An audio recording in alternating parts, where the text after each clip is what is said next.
All right, today we are going way beyond a simple math lesson.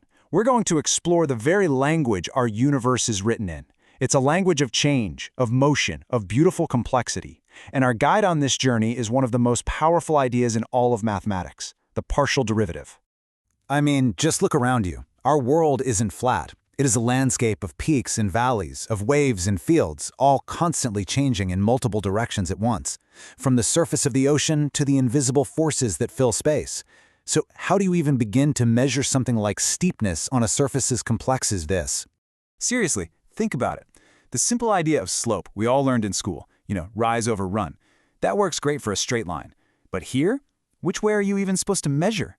The steepness is totally different depending on which way you're facing. Our old tools, they just aren't going to cut it. So, to handle all this complexity, we have to move beyond that simple line.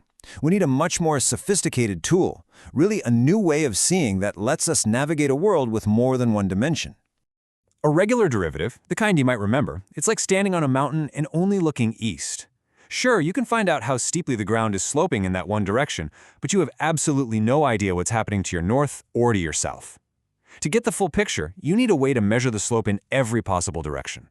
And this brings us to the core idea, which is this incredibly elegant trick. I like to call it the art of slicing. And this isn't about some scary new formula. It's just about a really clever change in perspective. The magic trick is hiding right there in the definition, keeping the others constant. See, instead of trying to tackle all that complexity at once, we make a brilliant choice. We freeze everything except for the one direction we want to measure. This breaks it down perfectly. Let's imagine our wavy surface is a mountain again. To find the partial derivative in, say, the x direction, we take a razor-thin vertical slice of that mountain, facing east-west. We just completely ignore any north-south changes, and suddenly that super complex surface becomes a simple curve, and finding its slope is easy. That slope, that's the partial derivative with respect to x. Then we can do the exact same thing for the y direction. It's really that simple. Okay, so we've got this clever slicing trick. It's neat, but what's it good for? Well, it turns out that this simple idea is the key that unlocks the fundamental equations describing our entire physical reality. No joke. So what happens when we combine these slices, when we create a rule that says how the rate of change in the x direction has to relate to the rate of change in the y direction? Well, we create what's called a partial differential equation, or PDE. And these aren't just static formulas. They are the dynamic rules that govern how systems evolve over time. They are, in a very real way, the source code for the universe. Let me show you what I mean. First up, the wave equation. It says that the acceleration of a point on a wave over time is directly related to its curvature in space.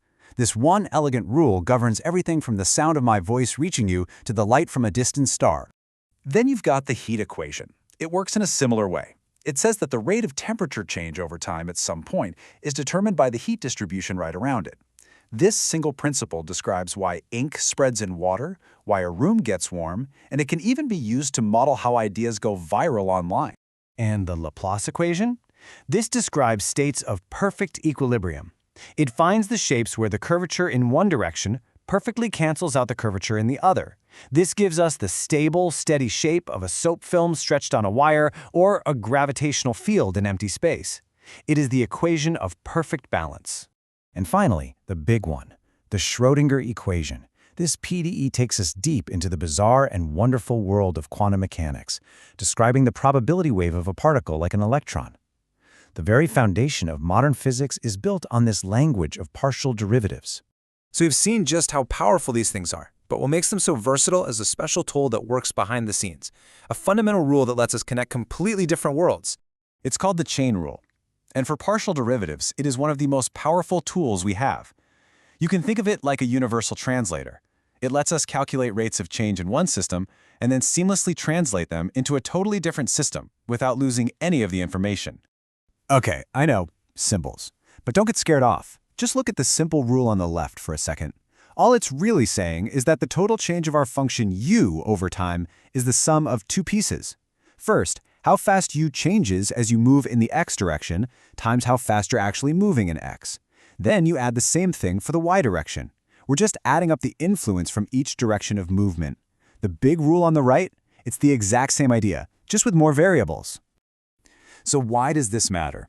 Well, because sometimes a problem that's a total mess in one coordinate system, like a standard grid, becomes incredibly simple in another, like polar coordinates, which use a radius and an angle. The chain rule is the mathematical bridge, that formula we just saw, that lets us translate the rates of change from one perspective to the other, often unlocking a much, much simpler solution. So let's zoom back out, because what we've really been talking about this whole time isn't just calculation. It's about perception, it's about language, and it's about the deep, underlying beauty of the universe's structure. Here's the most crucial point. We haven't just learned a new calculation technique. We've learned the grammar of a new language. And it's a language that lets us see the world not as a series of static snapshots, but as the dynamic, flowing, multidimensional reality that it actually is. This quote from the great physicist Paul Dirac just perfectly captures this spirit of discovery. It's about exploring this language, playing with it, just looking for its inherent beauty. Because sometimes, when you find a truly beautiful equation, you discover that the universe has been speaking that language all along. These equations let us perceive the invisible. They reveal the hidden symmetries and structures that govern everything from the smallest particle to the largest galaxy. So what you're seeing here isn't just a pretty pattern. It's the visible form of a deep mathematical truth. And that leaves us with a final, pretty tantalizing thought. The language is there. The tools are in our hands. And the universe is just full of mysteries. The only real question left is, what are we going to ask it next?